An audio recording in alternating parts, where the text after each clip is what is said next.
karon sa SM Lana. Morning na ang trabaho mga ka-art. On the spot painting mga ka-art.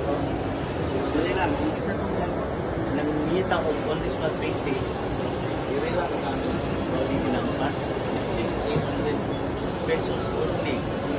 Imuon lang niya mga ka-art ng 10-15 minutes. So, ako ang interview kadali mga ka-art.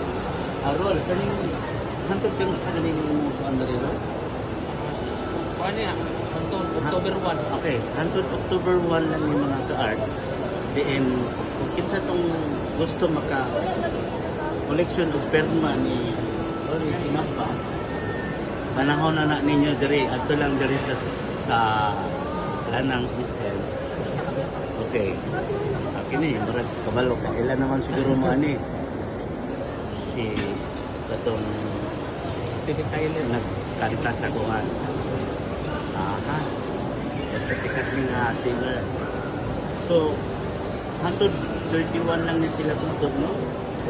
October 1. October 1, mga ka-art.